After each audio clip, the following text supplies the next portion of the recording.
ስለ መድፈኞቹ ወሳኝ ተጫዋቾች ዲክላን ራይስ፣ ሪካርዶ ካላፊዮሪ እንደዚሁም ጋብሪኤል ማጋሌሽ የጉዳት መረጃ ዛሬ እንግዲህ ወሳኝ የተባሉ አዳዲስ ዜናዎች ወጥተዋል።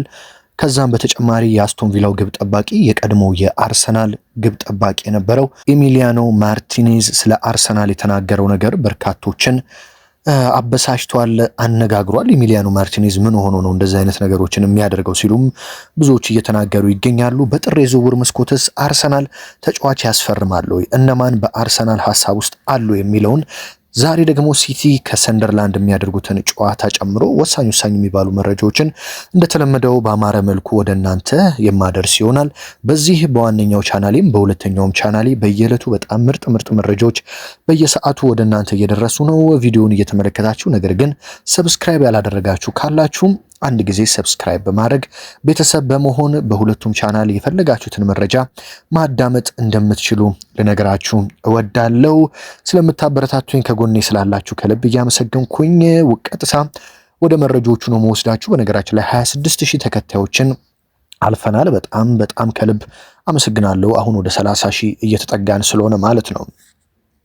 እንግዲህ ከመድፈኞቹ የተጎዱ ተጫዋቾች እንነሳና በመቀጠል የአስቶን ቪላው ግብ ጠባቂ ስለ አርሰናልና ማንቸስተር ሲቲ ምንድን የተናገረው ወደሚለውም ደግሞ የምናመራ ይሆናል። እንግዲህ መድፈኞቹ በአሁኑ ሰዓት ከሞላ ጎደል በጣም አስጨናቂው የጉዳት ጊዜ በትንሹም ቢሆን ያለፈ ይመስላል። ምክንያቱም ታስታውሱ እንደነበር በተለይ አርሰናል እንደ ቼልሲ ካሉ ቡድኖች ጋር እንደ ኤቨርተን ካሉ ቡድኖች ጋር ጨዋታውን ሲያደርግ ከአስቶን ቪላም ጋር ጭምር ከሜዳ ውጭ ያደረገው ጨዋታ ላይ የመጀመሪያው የተሸነፈበትን ማለት ነው ብዙ ተጫዋቾችን በጉዳት አጥቶ እንደነበረም ይታወቃል። ከተከላካዮቹ ማጋሌሽ፣ ሳሊባን ጨምሮ ክርስቲያን ሞስኬራ፣ ሊያንድሮ ትሮሳርድ፣ ጋብሪኤል ማርቲኔሊ፣ ኖኒ ማዱኬ እንደዚሁም ደግሞ ቪክተር ዮኮሬሽን ጨምሮ በርካታ የሚባሉ ተጫዋቾች በጉዳት ቤን ዋይትን ጨምሮ ማለት ነው ርቀው እንደነበር የሚታወቅ ነው። እነዚህ ተጫዋቾች ቀስ በቀስ ወደ ሜዳ እየተመለሱ ለአርቴታ ቡድን ከፍተኛ ጥራት እየሰጡ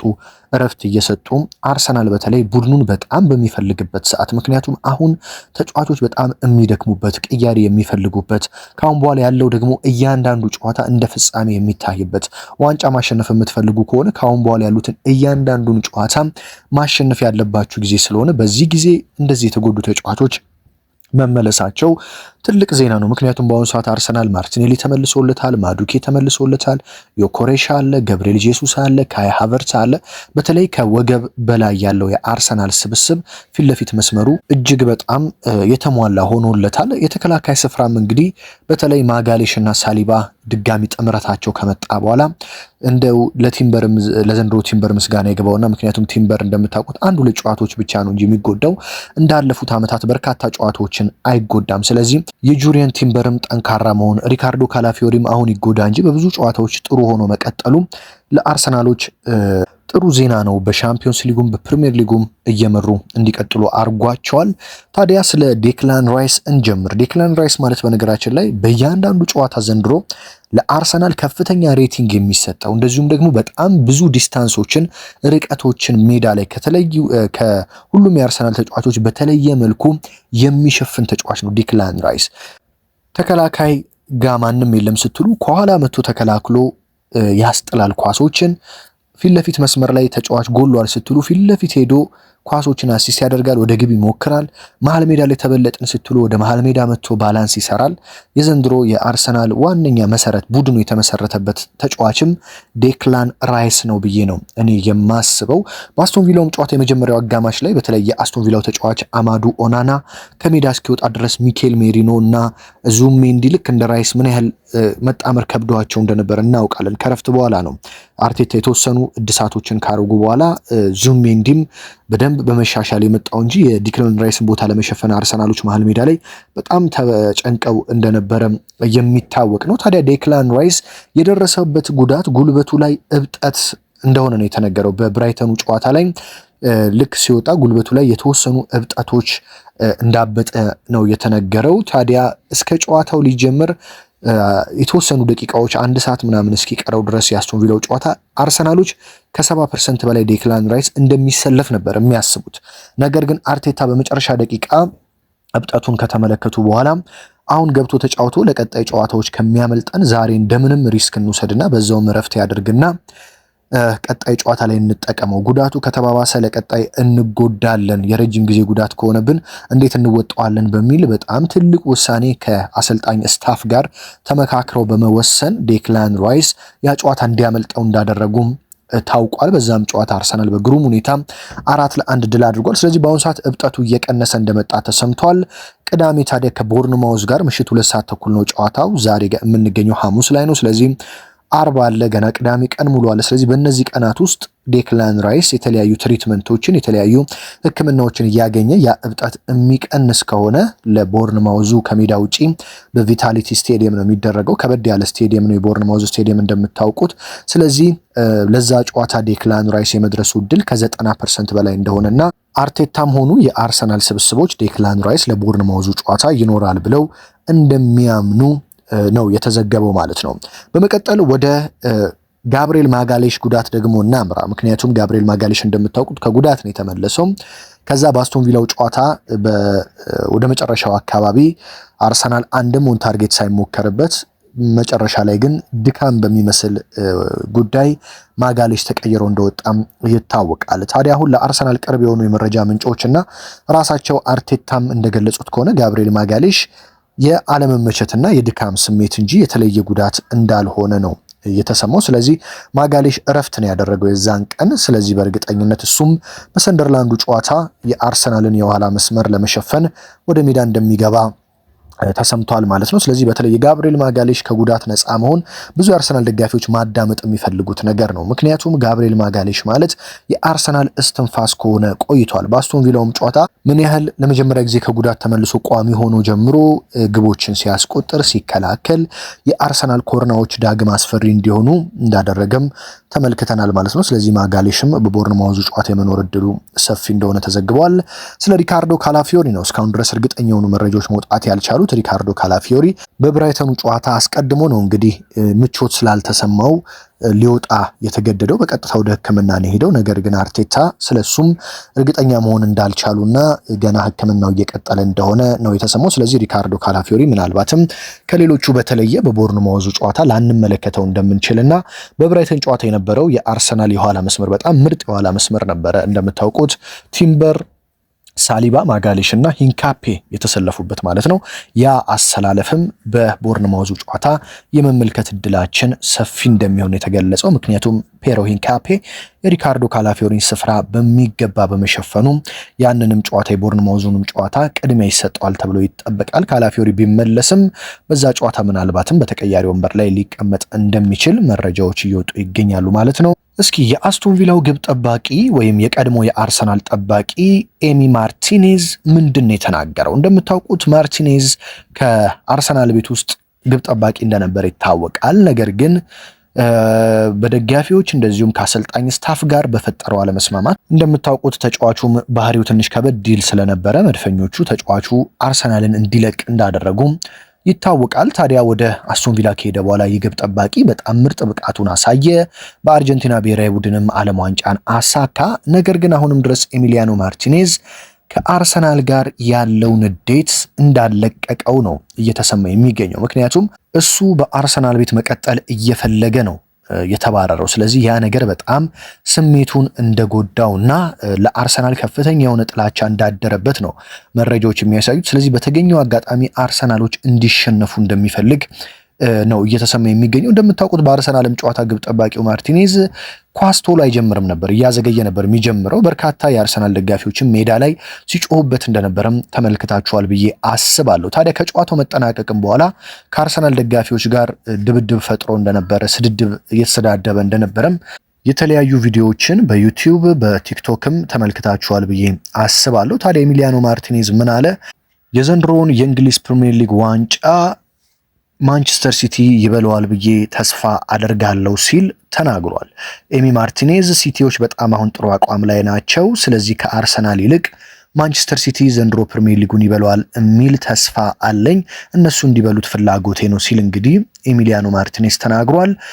ታዲያ ይህንን እንዴት ይናገራል ሲሉ ነው በርካቶች ብስጭታቸውን የገለጹት። ምክንያቱም ኤሚሊያኖ ማርቲኔዝ አሁን በፕሪሚየር ሊጉ 3ኛ ደረጃ ነው ቡድኑ አስቶን ቪላ የሚገኘው። ስለዚህ ተሻሽለን መተን ዋንጫውን ለማንሳት እኛውን ሞክራለን ማለት ሲገባው ለምን ማንቸስተር ሲቲ ፕሪሚየር ሊጉን ይበላል በሚል 2ኛ ደረጃ ላይ የሚገኘው ሲቲን ይደግፋል የራሱ ክለብ አስቶን ቪላ እያለ፣ ይህም በአርሰናል ላይ ያለውን ከፍተኛ የሆነ ቂምና ጥላቻ ያሳያል። ይህ ደግሞ እግር ኳሳዊ አይደለም ሲሉ ብዙዎች እየገለጹ ይገኛሉ። ኤሚሊያኖ ማርቲኔዝ ግን ከአርሰናል ይልቅ የዘንድሮን የእንግሊዝ ፕሪሚየር ሊግ ዋንጫ ማንቸስተር ሲቲ ይበሏል የሚል ተስፋ አለኝ ሲል መናገሩ እንግዲህ ብዙዎችን እያነጋገረ ይገኛል ማለት ነው።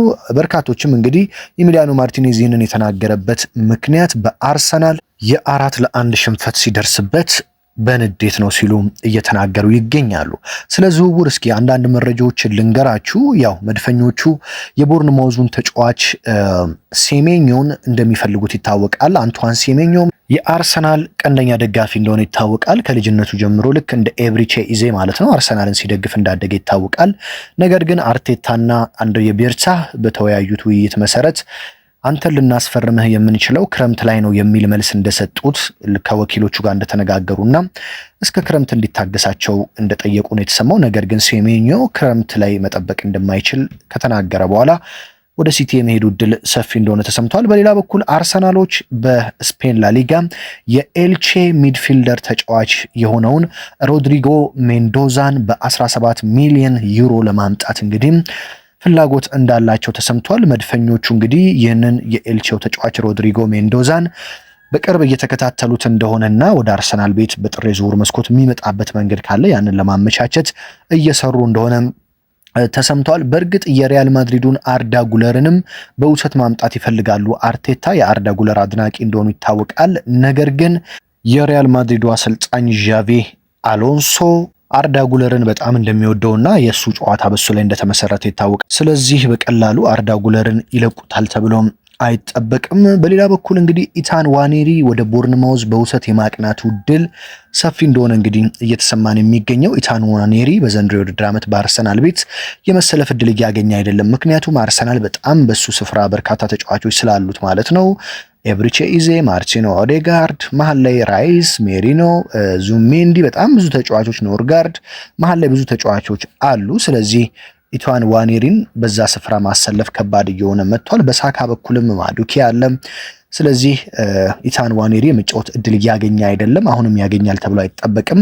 በተለይ ቦርንማውዞች ደግሞ ወሳኝ ተጫዋቻቸውን አንቶን ሴሜኞን ወደ ሲቲ ሊሸኙ ስለሆነም ኢታን ዋኔሪ ወደዛ ቢሄድ ጥሩ የቋሚነት እድል ስለሚያገኝ ኢታን ዋኔሪ እስከ ውድድር ዓመቱ መጨረሻ ድረስ በውሰት ሲቲን ቦርንማውዝን ይቀላቀላል ተብሎ እንደሚጠበቅ ነው መረጃዎች እየወጡ የሚገኙት። አርቴታም እሱ እዚህ ከሚቀመጥ እዛ ሄዶ የተወሰኑ ደቂቃዎችን የመጫወቻ እድል ቢያገኝ ደስተኛ እንደሚሆኑ ተገልጿል ማለት ነው። ዛሬ በነገራችን ላይ በፕሪሚየር ሊጉ በጣም ወሳኝ ጨዋታ ይደረጋል። እሱም በሰንደርላንድ እና በማንቸስተር ሲቲ መካከል የሚደረግ ጨዋታ ነው። እንደምታውቁት አርሰናል በአስቶን ቪላ እንግዲህ ነጥብ ይጥላል ተብሎ ብዙዎች በተለይ የማንቸስተር ሲቲ ደጋፊዎች ሲጠብቁ እንደነበር ይታወቃል። ነገር ግን በተቃራኒው አርሰናል በብዙ የግብ ልዩነት አስቶን ቪላን አሸንፎ በአሁኑ ሰዓት የነጥብ ልዩነቱን ወደ 5 አስፍቷል። ታዲያ ሲቲ ዛሬ ይህንን ጨዋታ የማሸነፍ ግዴታ ውስጥ ሆነው ነው የሚገባው። ምክንያቱም ነጥብ ከጣሉ የነጥብ ልዩነቱ እየሰፋ ነው የሚሄደው። ዛሬ ሲቲ ለምሳሌ አቻ ቢወጣ ከአርሰናል ጋር ያለው የነጥብ ልዩነት 4 ይሆናል። ከተሸነፈ ደግሞ 5 ነጥብ ልዩነት ነው የሚሆነው። ስለዚህ ሲቲ ድል አድርጎ ወደ 2 ነጥቡን ድጋሚ ለመመለስ ዛሬ የግዴታ ማሸነፍ ይኖርበታል ተብሎ ነው የሚጠበቀው። ማንቸስተር ሲቲ በኩል እንደ ዶኩ ያሉ እንደ ሮድሪ ያሉ ተጫዋቾች በተለይ ከጉዳት መመለሳቸው የዛሬን ጨዋታ ሲቲ ያሸንፋል የሚል ቅድመ ግምት እንዲሰጠው ቢያደርግም ሰንደርላንድ በሜዳው አንድም ሽንፈትን በዘንድሮው የውድድር ዓመት አስተናግዶ አያውቅም። አርሰናል በዚህ ሜዳ ሄዶም አቻ ወጥቶ ነጥብ እንደጣለ የሚታወቅ ነው። ስለዚህ ሰንደርላንድ በእርግጥ ባለፉት ጨዋታዎች አቻ ነው እየወጣ የሚገኘው። ካለፉት 5 ጨዋታዎች አንዱን የተሸነፈው፣ ሌሎቹን አቻ በመውጣት አንዱን አሸንፏል። ሲቲ ደግሞ ያለፉትን 5 ጨዋታዎች በሙሉ ድል ማድረግ ችሏል ማለት ነው። ታዲያ ሰንደርላንድ ነጥብ ያስጥላል ወይስ ማንቸስተር ሲቲ ድል ያደርጋል የሚለው ይጠበቃል። በነገራችን ላይ ሰንደርላንድ በቅርብ ጊዜ እንኳን በሜዳው ከኒውካስትል ጋር የነበረውን በጣም ኃይለኛ የደርቢ ጨዋታ በሜዳው 1-0 ማሸነፉ ይታወቃል። ከሲቲ ጋር እንኳን ተገናኝተው በሲቲ ሜዳ ሲቲ 3-0 ማሸነፉ ይታወቃል። ዛሬ ግን በሰንደርላንድ ሜዳ ስለሆነ ትንሽ ከበድ ይላል ተብሎ ይጠበቃል ጨዋታው። ሰንደርላንድ በነገራችን ላይ በፕሪሚየር ሊጉም በጣም ከባድ ከሚባሉ ስቴዲየሞች አንዱ ነው። ብዙዎች ወደዛ ሄደው ነጥብ ጥለዋል። ሲቲስ ምን ይገጥመዋል? ፔፕ ጋርዲዮላስ ይህንን ፈተና እንዴት ይወጡታል የሚለው እንግዲህ በብዙዎች ዘንድ የሚጠበቅ ሲሆን ሲቲ ነጥብ የሚጥልላቸው ከሆነ ለአርሰናሎች ይህ በጣም ጥሩ አጋጣሚ ይሆንላቸዋል። ምክንያቱም ሲቲ ዛሬ ነጥብ የሚጥል ከሆነ ቅዳሜ ቀድሞ ስለሚጫወቱ ቅዳሜ ቦርንማውዝን በማሸነፍ በድጋሚ ነጥብ ልዩነቱን ወደ 7 ወይም ወደ 8 የሚያሰፉበት እድል ስለሚኖር ሲቲ ነጥብ እንዲጥልላቸው በጉጉት ይጠብቃሉ ተብሎም ይጠበቃል ማለት ነው። ጨዋታው ምሽት 5 ሰዓት ላይ ይደረጋል። የዕለቱ ወሳኝ ስፖርታዊ ጥንክሮች እነዚህ ናቸው። ሲቲ ምን ይገጥመዋል የሚለውንና ስለ አርሰናል የተጎዱ ተጫዋቾች እንደዚሁም ስለ አስቶን ቪላው ግብ ጠባቂ በጣም ወሳኝ መረጃዎችን በአማረ መልኩ ወደ እናንተ አደረስኩኝ። በነገራችን ላይ በርካቶቻችሁ እንግዲህ ሁለቱንም ቻናል ሰብስክራይብ እያደረጋችሁ ነው። ይሄኛው ወደ 30 ሺህ እየቀረበ ነው፣ ያኛውን በጥሩ መልኩ እየሄደ ነው። ለዚህም ከልብ ላመሰግናችሁ እወዳለሁ። በነገራችን ላይ ብዙዎቻችሁ እንግዲህ በዩቲዩብ ላይ ኳሶችን ላይቭ እና እንደዚሁም በቪዲዮ እንዳስተላለፍ ኮመንት ላይ እየጠየቃችሁ ትገኛላችሁ። ያንንም ለማድረግ እንግዲህ በቂ ዝግጅት እያደረኩ እገኛለሁ። በተለያዩ መልኩ ይህንን ፕሮግራም ልትደግፉ የምትፈልጉ ሰዎች ካላችሁ ኮመንት ላይ ብታሳውቁኝ የቴሌግራም ቻናሌን ልኬላችሁ እዛ ላይ ውይይት ማድረግ እንደምንችል በደስታ ልገልጽላችሁ እወዳለሁ። ስለዚህ በላይቭ ፕሮግራሞች እንዲጀምሩ የተለያዩ ነገሮችን ሰፖርት ማድረግ የምትችሉ ሰዎች ኮመንት ላይ ጻፉልኝ። በቴሌግራም ልታነጋግሩኝ ትችላላችሁ ማለት ነው። በሌላ ጥንክር በሌላ መረጃ እስከምንገናኝ ሀገር ውስጥ ከባህር ማዶ ናችሁ በየዕለቱ መረጃዎችን በማድመጥ የምታበረታቱኝን ከልብ እያመሰገኑ በሌላ ወሳኝ መረጃ ወሳኝ ጥንክር እስከምንገናኝ በያላችሁበት ሰላም ተመኘሁላችሁ።